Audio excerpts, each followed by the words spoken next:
பகவத்கீதை பிரியர்களுக்கு என்னுடைய அன்பு கலந்த வணக்கங்கள். ஸ்ரீ கிருஷ்ணா அர்ப்பணம்.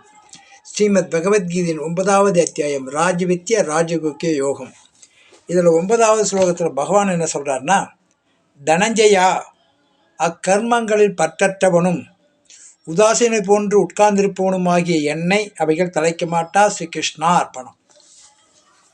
இது நல்ல ஒரு அற்புதமான ஸ்லோகம்.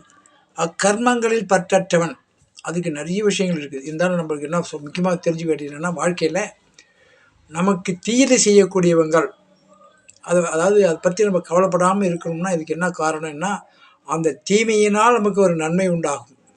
எப்படிப்பட்டவங்களுக்குன்னா, பக்தர்களுக்கு, மற்றவங்களுக்கு தீங்கு செய்ய நினைக்காதவங்களுக்கு, இப்படிப்பட்டவங்களுக்கு வரக்கூடிய தீவினைகள், எதிர்வினைகள், அதுவும் நமக்கு நன்மையாக தான் இருக்கும்.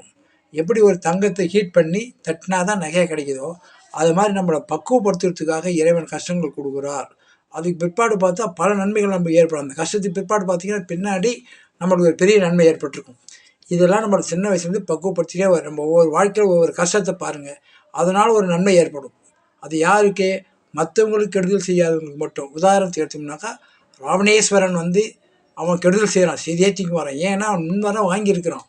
இது மாதிரி கடவுளால் நான் கொல்லப்படணுன்றதுக்கு அவன் பெரிய தீங்கு செஞ்சதுனால தான் அவன் கடவுளால் அந்த பாக்கியம் அவனுக்கு கிடைக்குது, மோட்சம் கிடைக்குது. இது மாதிரி ஒவ்வொரு காரணத்திலும் நம்மளுக்கு பின்னாடி ஒரு நன்மை இருக்கும். அதாவது நன்மை மட்டுமே நம்மளுக்கு நல்லது நினைக்கக்கூடாது.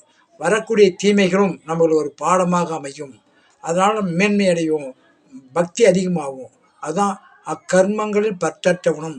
நல்ல கர்மம், தீய கர்மம், எதை பற்றியும் கவலை மாட்டோம். நண்பனாகட்டும், தீவனாகட்டும். நண்பனையும் ஒரே மாதிரி பார்க்கணும், தீவனையும், அதாவது எதிரியும் துரோகியும் ஒரே மாதிரி பார்க்கணும். யார் அவன் செய்கிற தப்புக்கு அவன் அனுபவிப்பான். நம்ம ஒரு சாட்சி பொருள் மாதிரி சினிமா படம் பார்க்குற மாதிரி வாழ்க்கையை பார்க்கணும். எல்லா நிகழ்ச்சியும், எங்கே பஸ்ஸு போகிறது, கார் போகிறது, யார் சண்டை போகிறது, அரசியலில் எவன் ப்ராடு பண்ணுறான், எது நல்லது செய்கிறான், எல்லாமே நம்மளுக்கு ஒரு சினிமாவை நினச்சிக்கிட்டு அது மேலே பற்று வைக்கக்கூடாது. சினிமா பார்த்து முடிஞ்சோடனே நம்ம வந்துடுற மாதிரி நம்ம வாழ்க்கையை தொடரணும். அப்படிப்பட்ட அதான் பற்றற்ற நிலையில் இருக்கிறது. இதுதான் எதுலையுமே நம்ம முழுகூடாது. தான் தண்ணீரை தாமரை ஒட்டாது இருக்க மாதிரி உலக நிகழ்ச்சிகளில் எதையுமே நம்ம அதுக்காக பார்க்கக்கூடாது. பார்க்கணும், பார்த்து அதை விட்டுணும். அது முழுமை அடையக்கூடாது. இது தப்பு ரைட்டுன்னு ஆராய்ச்சி பண்ணிக்கின்னு அதிலே முழுகக்கூடாது. அதுதான் பற்றற்ற நிலை. அப்படி உதாசீனை போடணுன்னா, கடவுள் சாமி இருக்குது, அது பார்க்குறது எதிர்க்கு என்ன நடந்தாலும் அது கண்டுக்காது இருக்கிற மாதிரி இருக்கும். அதேமாரி நம்ம வாழ்க்கை எங்கே எதிர்க்கு யாருன்னா ஒரு பிரச்சனை போதா, நம்ம பேச்சு கேட்க மாட்டாங்க. அங்கே போய் அங்கே புத்தி சொல்லி தேவையில்லாமல் நம்மளுக்கு பிரச்சனை வரும். நம்ம பேச்சு கேட்குறவங்களா இருந்தால் 2 பேரும் நீ சமாதானப்படுத்திக்கலாம், 2 பேர் போய் கேட்க மாட்டாங்க. அப்போ ஏன் நம்ம அது தேவையில்லாமல் போகணும்? இது மாதிரி எல்லாத்துலேயும் ஒரு சாட்சி பொருளாக இருந்துட்டு ஒதுங்கி போயிட்டே இருந்துடணும். ஓம் சக்தி ஓம். ஓம் தத் சத். கிருஷ்ணா அர்ப்பணம்.